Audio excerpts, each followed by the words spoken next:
Hey guys, today we're going to make an incredible dry-aged duck dish. We're going to dry-age a duck on the crown and glaze it with a pine shoot honey. The legs are confit and then rolled into a rouleau before they're glazed and served with a crispy duck skin and sweet and sour pine shoots. The final component is confit potato filled with a duck liver cream. To bring everything together, we're serving the dish with an incredible duck sauce. So, let's begin. First, the dry-aged duck, and we begin with the brine. Start by slicing 20 grams of ginger in thin slices. Then pour 2 liters of water in a pan and also add 50 grams of honey, 80 grams of nitrate salt, 6 bay leaves, the sliced ginger and 4 grams of coriander seeds. Bring this to a boil on a medium heat.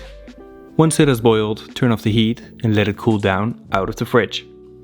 Meanwhile, we can butcher the ducks. I use these lovely farm ducks that weigh about 1.5 kilos a piece. Make an incision behind the wings and break the joints. Now cut the wings off. Then make an incision on the legs and break those joints as well.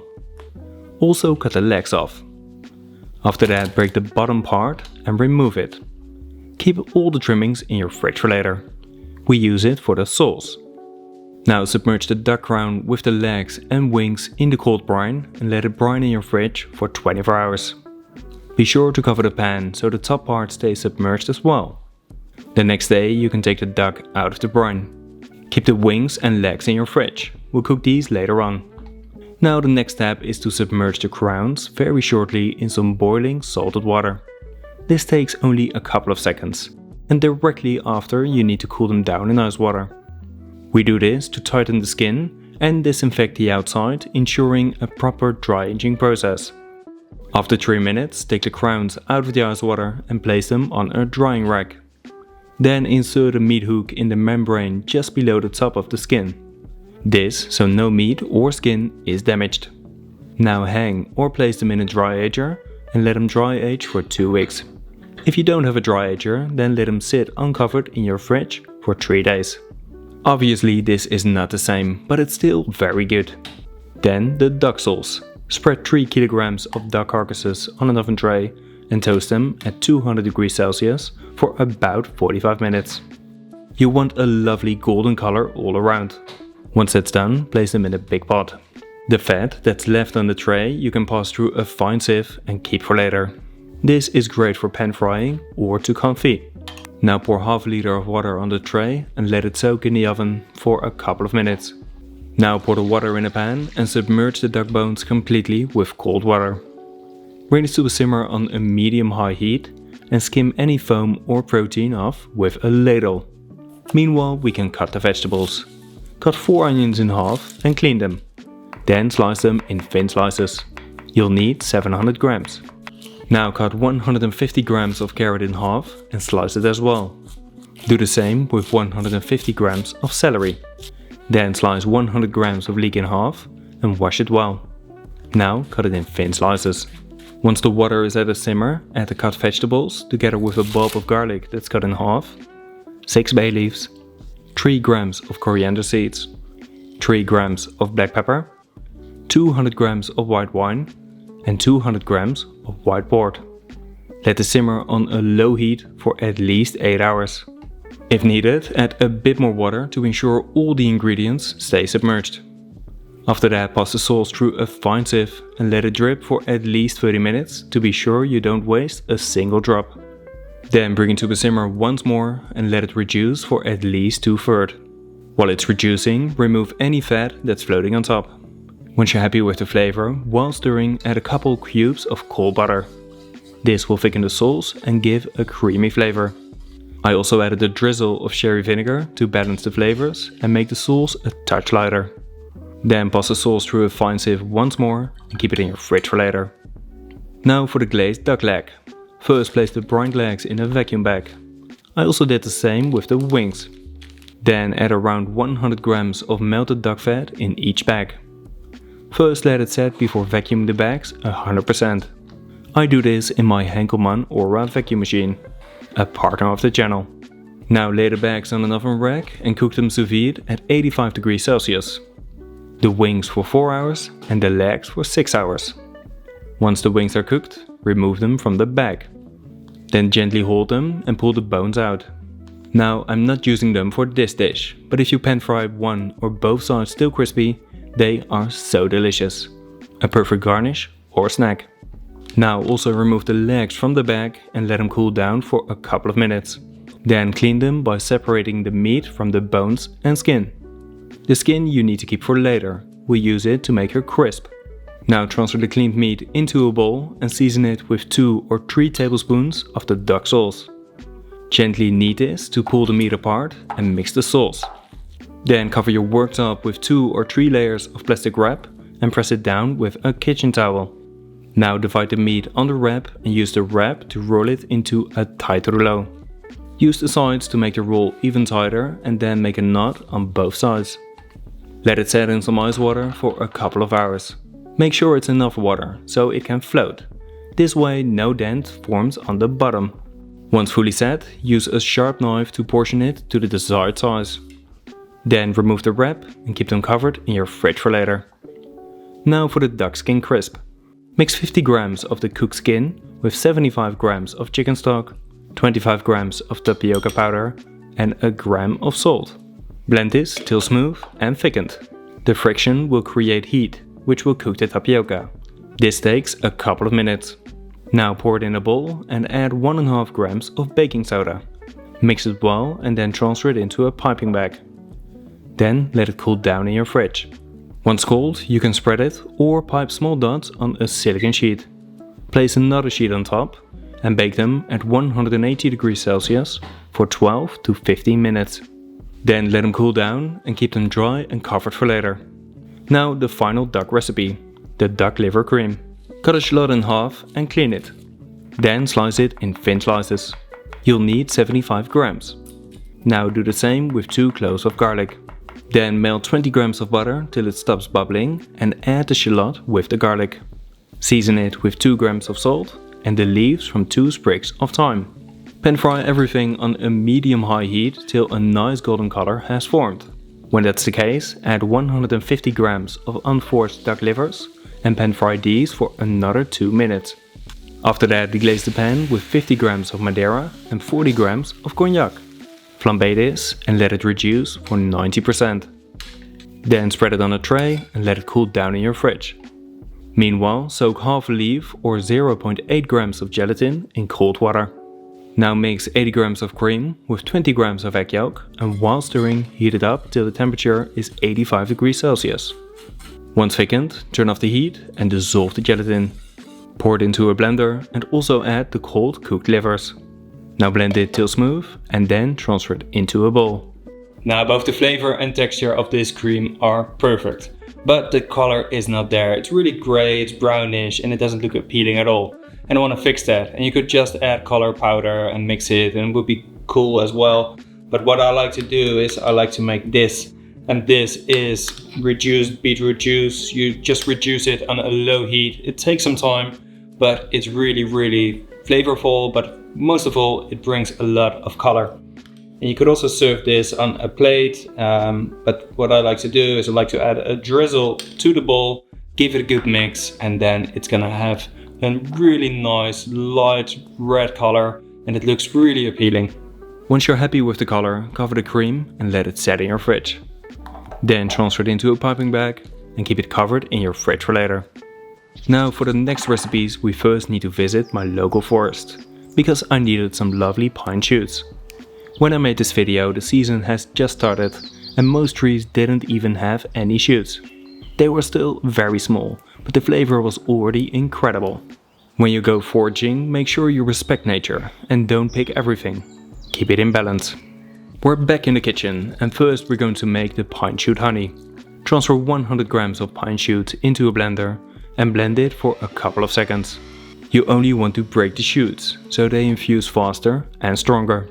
Now mix the pine shoots with 500 grams of honey. I use a lovely organic and local honey. Heat this up till the temperature is 60 degrees Celsius. Stir it every now and then to prevent it from burning. Once it has reached the desired temperature, pour it into a preserving jar and close the lid without the sealing ring. Then label the jar and let the honey infuse for 3 days at room temperature. Be sure to mix it every day. After the 3 days, you can drain the honey on a fine sieve. Use a ladle to press all the honey so you don't waste a single drop. Now for the sweet and sour pine shoots. Mix 400 grams of sugar with 400 grams of white wine vinegar and 8 grams of salt. Mix it well till all the sugar has dissolved. Then add around 150 to 200 grams of pine shoots. Make sure all the shoots are submerged, and if needed, add some more white wine vinegar, sugar and salt. Just use the same quantities. Now cover the jar with a cloth and close the lid without the sealing ring. Then let it infuse for at least 24 hours in your fridge. Once infused, you can keep it covered in your fridge for many weeks. They still have a lovely texture and are incredibly flavorful. Now for the pine shoot salt. Mix 100 grams of the shoots with 200 grams of coarse salt and blend it till you're happy with the texture. Then spread it on a metal tray and dry the salt at 60 degrees Celsius for around 2 hours. Unfortunately, you do lose that vibrant green color, but the flavor is still so good. Keep it dry and covered for later. Then the final recipe, the confit potato. Now we're going to portion the potato, and before we're going to do that, I just want to explain how I'm going to do it, because there are two options. Back in the day, I would cut it with a slightly bigger round cutter and a small round cutter, and then I would insert my knife and big fuss, and then I would have a beautiful garnish. But I was at one of my favorite cooking stores in Amsterdam called Duikelman, and I found this tool. And this tool is like the updated version of the two cutters with a knife. Works like a charm. I'm going to show you, but I'm also going to show how to do it old school, just with some round cutters. Just keep in mind, because this is bloody old school apparently. It came with a CD, so it's really old school. But yeah, I just wanted to share this tool as well, and I will link it in the description if I can find it online. If not, I will share the brand name. But first, we're going to do it the old school way, and then I'm going to show you the improved way. Begin by peeling 2 waxy potatoes and portion them to the desired thickness. Now cut it with a round cutter. Then cut the inside with a slightly smaller cutter. Just be careful not to cut it all the way. After that, make an incision at the level where you cut the potato. Be gentle so you don't break it, and then you should be able to remove the inside, leaving you with a nice potato cup. Now let's do the remaining slices with the new tool. This tool cuts both the inside and outside at once. Because of this, the potato is even thinner and it's so much more precise. It also comes with a tool to cut the inside out. Honestly, I love this thing. It's such a time saver, and the end result is even better. Now submerge the potato in some flavored duck fat and confit them for around 20 minutes on a medium heat. Once soft, but still with some texture, you can remove them from the fat and keep them covered in your fridge for later. Now the ducks have been dry aging for 2 weeks, so we can start to finish the dish.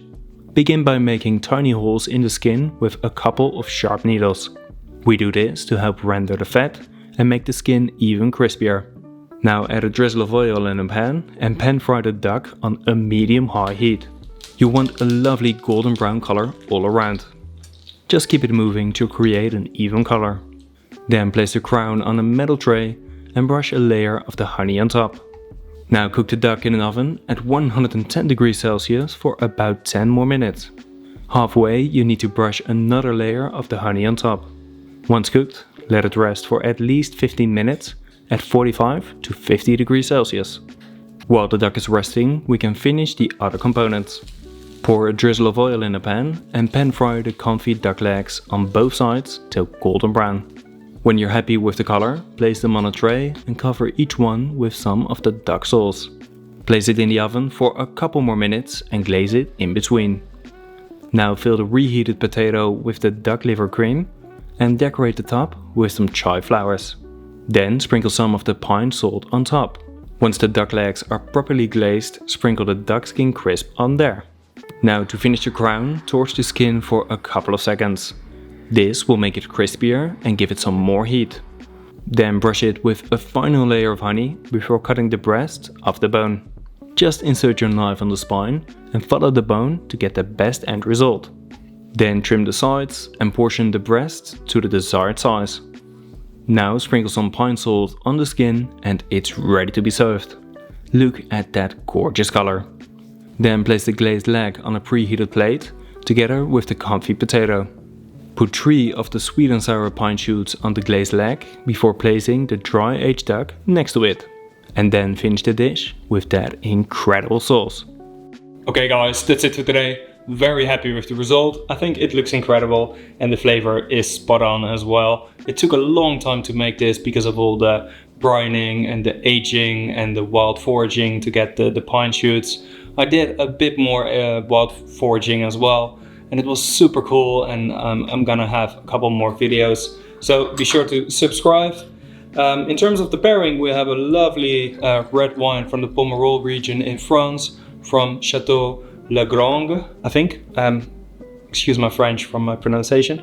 Yeah, incredible. If you want to know more, click the link in the description and I talk a little bit more about the pairing. And if you think I need to talk more during the video, also let me know in the comments, because it's still a little bit of an experiment with the pairings and I'm just curious what you think. Now, let's just dig in because it looks incredible. I really love the flavor of the dry aged duck and a crispy skin with that honey glaze. It is just spot on. And I mean, the duck may have a little bit of a gray edge on the skin side because of all the pan frying and then the glazing and the torching with the blowtorch, but it's so worth it because it's super juicy underneath. And like I said, it may have the little gray edge which I normally don't like, but it's still super juicy as well. So super happy. The potato is super nice, the duck confit incredible, and those pine shoots bring so much flavor. Really happy, and you also taste it in the salt, so that's amazing. Yeah, super nice as well. I mean, you never miss with a Pomerol. It's always an incredible wine. 2021, beautiful vintage as well. So yeah, very happy with everything. I hope you've enjoyed it as well. Please let me know in the comments on what you want to see next. Like and share, and subscribe if you want to support my channel. And as always, bon appétit.